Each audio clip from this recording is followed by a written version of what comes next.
I couldn't watch your kid, my mom refused. You're on your own now, I texted while canceling every payment. On Christmas Day, my dad came. I'm 31. I knew things were bad the moment I saw her expression. My mother, Margaret, was sitting on the couch with Lisa's kids, looking healthier than I'd seen her in months. For a woman who was supposedly too frail to watch my daughter Mia for a single night, she seemed to be doing just fine with my sister's 3 children. My stomach dropped. Everything froze. The laughter died when they spotted me in the doorway. My mother's face paled for a split second before she recovered, pasting on that smile I'd seen 1,000 times before. "Jake, what a surprise. I wasn't expecting you," she chirped, bouncing my nephew on her knee. I couldn't speak. The envelope of cash in my hand, the extra money for utilities I'd brought over, suddenly felt like a lead weight. My eyes darted between my mother, Lisa's kids, and my dad, who slumped deeper into his recliner, avoiding my gaze. "You said you couldn't watch Mia because of your health," I finally managed, my voice tight. The room went silent. My mother hesitated, but Lisa, always ready with an excuse, jumped to her defense. Too much on her plate, she said, wouldn't want her to overdo it. My blood pressure spiked. A familiar pressure built behind my eyes. I repeated her words back to her, keeping my voice low. She was literally babysitting right now. My mother sighed, rubbing her temple like I was causing her stress. The irony wasn't lost on me. She explained that it was different, that Lisa needed her help. Raising kids alone isn't easy. The floor disappeared beneath me. 32 years of being second best crystallized in that single moment. I asked her point-blank if Lisa, who had never paid a single bill in her life, who Mom had bent over backward for since we were kids, needed her more than I did. Silence crashed down around us. My father shifted uncomfortably. Lisa rolled her eyes. And my mother, she just shook her head as if I was being ridiculous. Not like that, she insisted, but it was exactly like that. My jaw clenched tight enough to crack teeth. Everything suddenly made sense. My mother's supposed illness wasn't about health, it was about control. She didn't want to risk me cutting off the money flow. So she lied. She manipulated me. She let me believe she was too weak to help, all while cashing my checks without guilt. And Lisa knew. She had always known. Something inside me snapped. Years of frustration, resentment, and disappointment boiled over. I told them I finally understood. I was never part of this family, not really. Just the backup plan, the safety net. The idiot who kept the lights on while they all lived their lives. My mother gasped dramatically. I cut her off before she could speak. This wasn't fair. No, what wasn't fair was me paying their bills for years while they treated me like an afterthought.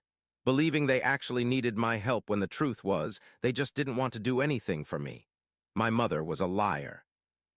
Lisa leaned forward with that smirk I'd grown to hate. She called me dramatic, claimed Mom had to tiptoe around me because I was uptight. I turned to her, my expression carved from stone. I called her pathetic. She let Mom coddle her like she was still 15, and she ate it up because it was easier than taking responsibility for her own life. They deserved each other. Without another word, I turned and walked out. My mother called after me. Lisa yelled something snarky. My father remained silent. As always, I didn't stop. I couldn't. My hands trembled on the steering wheel. My throat burned. The drive home passed in a blur of streetlights and traffic signals. By the time I pulled into my driveway, I knew what I had to do. Erin was waiting for me in the kitchen, Mia already asleep upstairs. One look at my face was all it took. She asked me what happened, her voice soft with concern. I told her everything. The babysitting, the lies, the final confirmation of what we'd both suspected for years. She didn't seem surprised. Maybe part of her had always known too. She asked me what I planned to do next. I told her I was done, just done. That night I slept better than I had in years. The next morning I canceled every payment. The rent, the utilities, the car insurance, the grocery deliveries, everything. Then I sent one final text. "You're on your own now, good luck," and I blocked their numbers. What followed was pure chaos. First came the missed calls, dozens of them lighting up my phone like a Christmas tree before I blocked their numbers. Then the emails, urgent, desperate, guilt-laden. When those went unanswered, they started calling Erin. She declined each call with a satisfaction that made me fall in love with her all over again. Finally, Margaret took it public. A long, tearful Facebook post about how her ungrateful son abandoned his poor, sick mother in her time of need.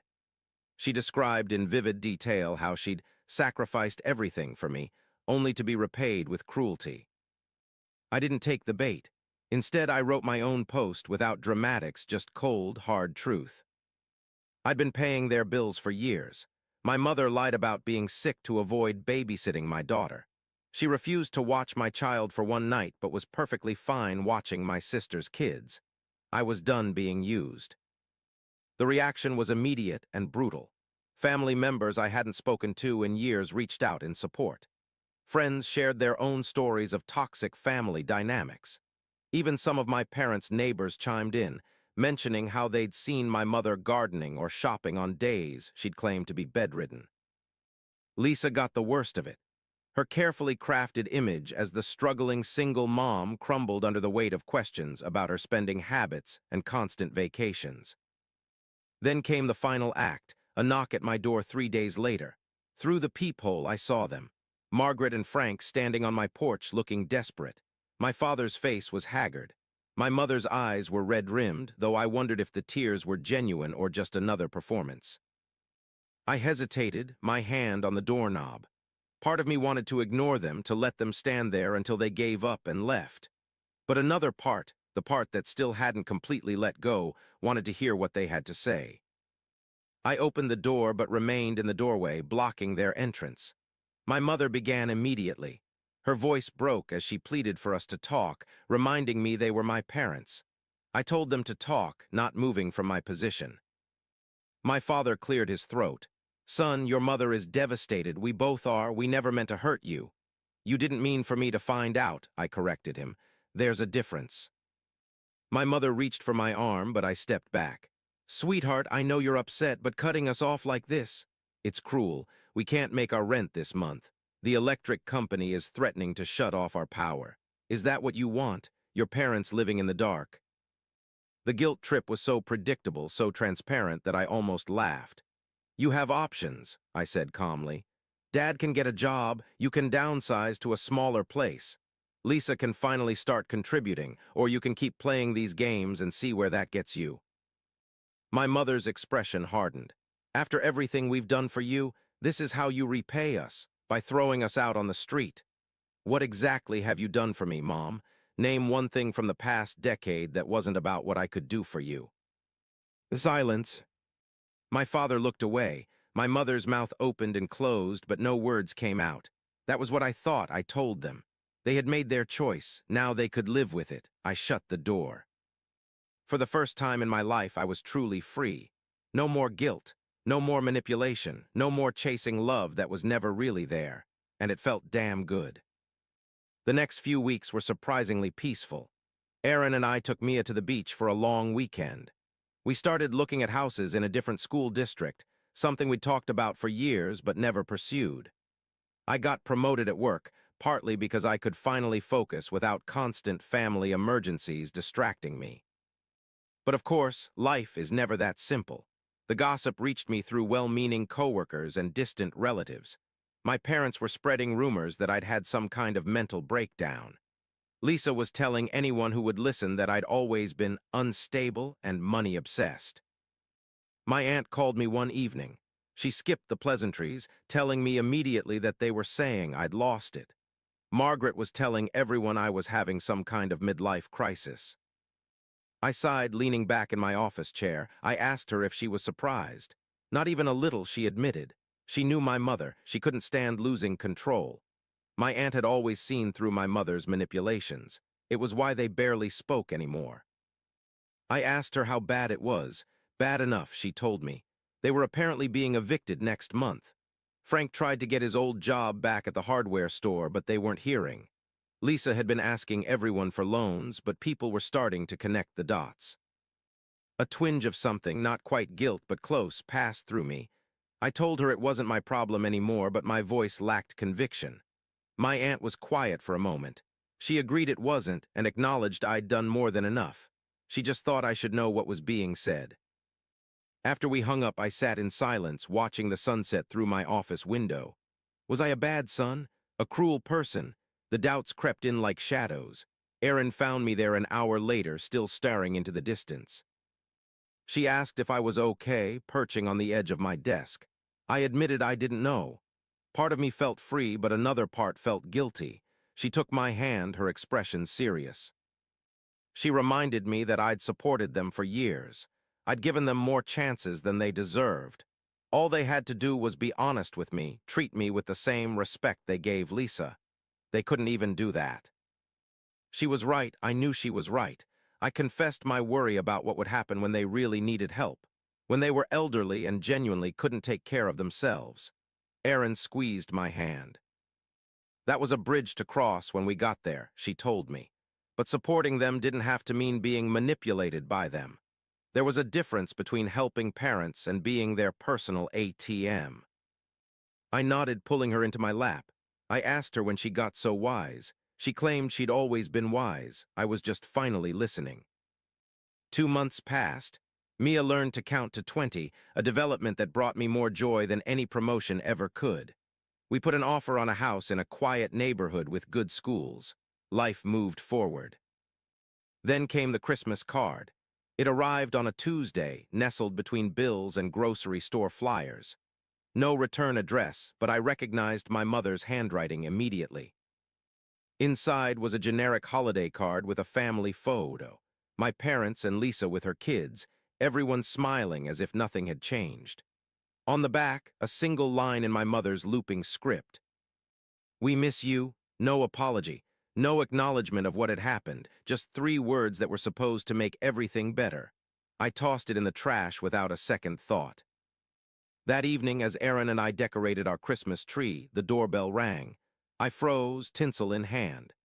Erin offered to get it, squeezing my shoulder as she passed. I heard murmured voices, then Erin returned with an expression I couldn't quite read. "It was your dad," she told me quietly, "just him." My father stood in the entryway, hands in his pockets, looking smaller than I remembered. His hair had gone completely gray since I'd last seen him. Deep lines etched his face. We exchanged terse greetings. I asked him what he was doing here. He glanced at Erin, then back to me. He asked if we could talk just for a few minutes. Erin gave me a look that said it was my call. I nodded, and she took Mia upstairs for her bath, leaving us alone. I gestured toward the living room, and we sat on opposite ends of the couch, the partially decorated Christmas tree blinking between us. "Your mother doesn't know I'm here," he began, staring at his hands.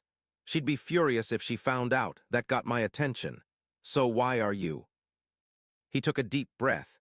"Because I owe you an apology, a real one, not whatever manipulative nonsense your mother's been trying." I didn't respond. I'd heard too many hollow apologies over the years. He continued, his voice rough. He had failed me not just recently, but my whole life. He stood by while my mother favored Lisa. He watched her take advantage of my generosity without saying a word. He let it happen. The raw honesty in his voice caught me off guard.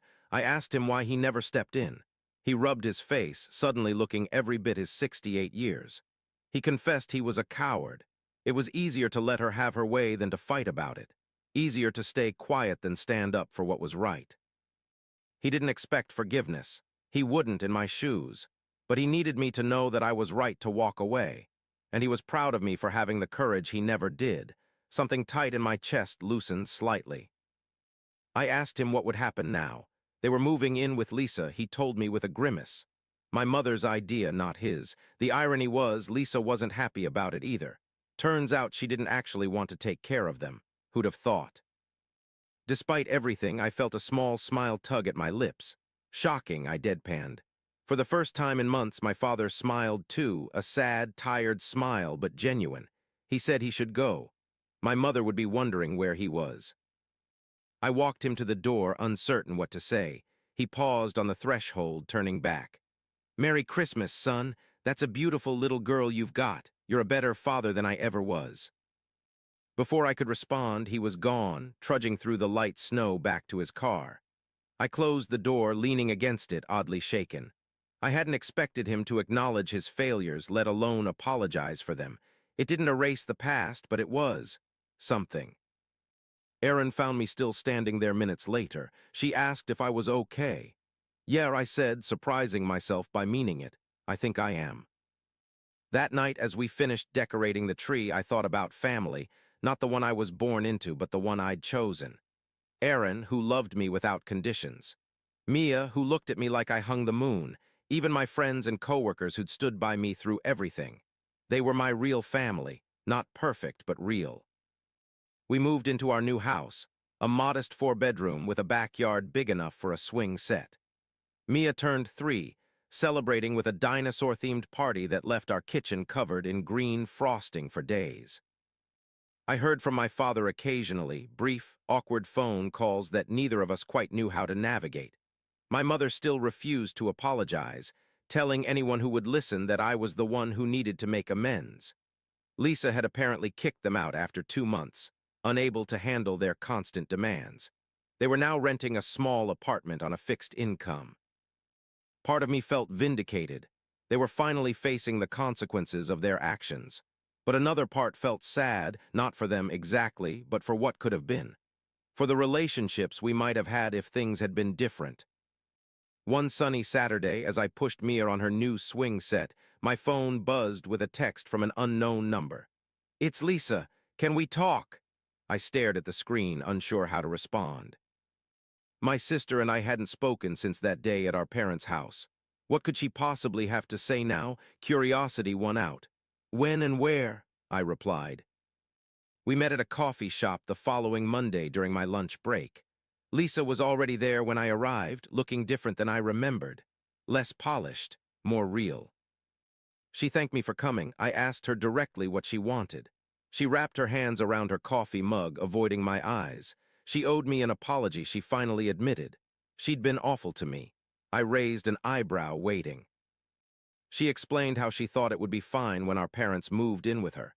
She figured they'd help with the kids, maybe pitch in with bills, but they just expected everything. Mom complained about her cooking, her parenting, her housekeeping. Dad sat around watching TV all day. "Sounds familiar," I remarked dryly. She nodded, looking chagrined. For the first time, she understood what I'd been dealing with. It was exhausting. After 2 months, she couldn't take it anymore. I noted that she'd kicked them out. She had to, she insisted. They were driving her crazy. I leaned back, studying my sister's face. There was something different in her expression, a humility I'd never seen before. I asked her why she was telling me this. She sighed, meeting my eyes properly. She admitted I was right about everything. Mom did favor her. She did take advantage. She let me carry the burden alone because it was easier than admitting how messed up everything was. And she was sorry, truly. I wasn't sure what I'd expected from this meeting, but it wasn't this. Lisa had never apologized to me, not once in 32 years. I told her I appreciated that, but one apology didn't erase decades of behavior. She quickly agreed. She wasn't asking for forgiveness. She just needed me to know that she saw it now, what they did to me, what she did. She was trying to be better for her kids. Something in her words struck a chord. For my kids. Despite everything, Lisa was a mother trying to break the cycle. I asked if she was still in touch with them. "Sometimes," she said. Mom was still mom, she'd never change, but Lisa was setting boundaries now. No more endless babysitting, no more loans, no more guilt trips. I nodded, understanding exactly what she meant. I asked about her kids, surprising myself with the question. Lisa smiled, some of her tension visibly easing. They were good, she told me, busy. Jack had started kindergarten. Emma was obsessed with soccer. They sometimes asked about their cousin, Mia. An awkward silence fell between us. 32 years of complicated history couldn't be resolved in a single coffee meeting. I finally told her that I couldn't promise we'd ever be close. There was too much water under that bridge, but maybe we could start over, as adults, without all the baggage. Lisa nodded, eyes suspiciously bright. She'd like that, she said softly. We talked for another 20 minutes, careful, neutral topics. Her job, my new house, the weather. It wasn't much, but it was a beginning. As we were leaving, she turned to me. She thanked me again for meeting her, and for standing up to them. If I hadn't, she wasn't sure she ever would have seen the truth. I nodded, not quite ready to say, "You're welcome," but acknowledging her words. Walking back to my office, I felt lighter somehow. Not because everything was fixed, it wasn't, and might never be, but because I'd finally broken free of the patterns that had defined my life for so long. I wasn't the family ATM anymore. I wasn't the forgotten son, the reliable one who never got the recognition he deserved. I was just Jake, husband, father, and man, finally living on his own terms. That night, as I tucked Mia into bed, she looked up at me with her mother's eyes. "Daddy," she said sleepily, "are you happy?" I kissed her forehead, breathing in the sweet scent of her shampoo. "Yes, sweetheart," I said. "I'm very happy," and for the first time in as long as I could remember, it was completely true.